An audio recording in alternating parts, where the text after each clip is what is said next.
Let's talk about this courtroom drama. Specifically, I'm going to go to Colin first on this. What is your expectation of what the judge could do and what he will do? You know, I have no idea what the judge is going to do. You know, to move Elon Musk into a different role in the organization, I think wouldn't be a huge surprise to investors at this point. I do think that's been an overhang on the stock. Do you think if he gets stripped of the CEO title, that the market already expects that? I think it's starting to get woven in. I think the stock will go down and then start to recover after that. You know, I think there's no benefit to antagonizing a regulatory body like this, and so I think people have been disappointed in that and then started protecting themselves against the inevitability of that. Bob, what do you think? If he gets taken out, if he gets put into a chief creative officer kind of title, chief strategy officer, is that fine? Well, I think at some point it's going to be necessary because he has exhibited an alarming lack of self-discipline when it comes to his statements about the S.E.C. and other statements. And he's a self-confessed manic depressive. He is known to use recreational drugs. And he probably is not a person properly suited for the CEO title. Now, you could argue, well, Tesla is Elon Musk and vice versa, and taking him out of the CEO role would be devastating for the company and for the stock. I think losing the psychological value of Elon Musk as CEO would have a short-term hit on the stock, but believe me, there are people who can run an automobile company a lot better than he can. Bob, but let me ask you this. I don't know if you saw the 60 Minutes interview that he did, where he effectively said, look, I'm the largest shareholder. I control this company irrespective of whether somebody else is the chairman. It doesn't matter. And so the question is, what role and title could you give him in which it would actually make a meaningful difference? Well, the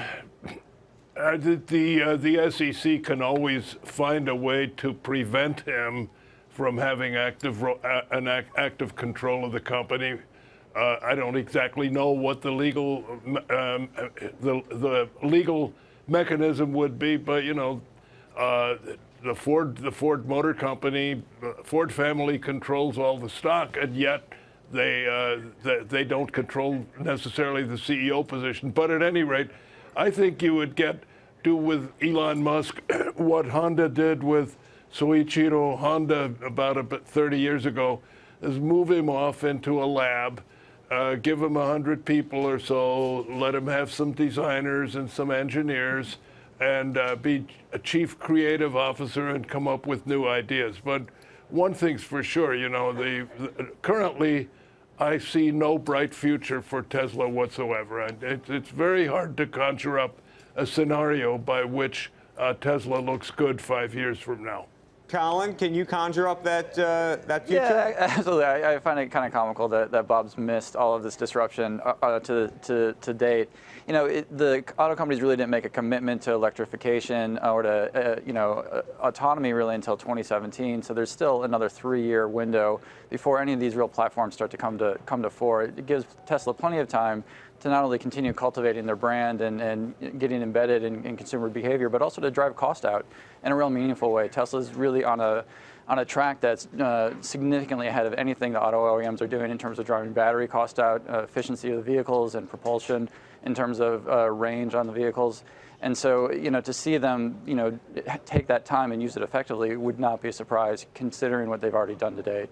Hey, Colin, what kind of numbers are you expecting from Tesla? We're right around 20,000 Model S and Model X, and just over 50,000 on the Model 3. And the market will react. And the market would react how to that? I think if they put those numbers out, it would actually react positively. The news out of the auto industry so far in the first quarter has been very, very bleak, and so to see them hit consensus would be, I think, a real positive for the stock. And then just a quick final question. I don't know if you saw the news from Forbes this morning showing that there was a hacker who was able to actually trick the autopilot system by putting stickers on the road. Tesla says, look, if you don't have a driver at the wheel, yes, that's a problem. But how much of that presents a challenge, not just to Tesla, but to autonomous vehicles in the future? The idea that there's going to be folks out there trying to trick these things all the time. I think it's important to see that sort of safety issue come up earlier rather than later. Certainly the security issues around vehicles and what can happen on the road is incredibly important, and I think that's why folks are trying to move judiciously and do a significant amount of testing before you get driverless cars on the road for real. Okay.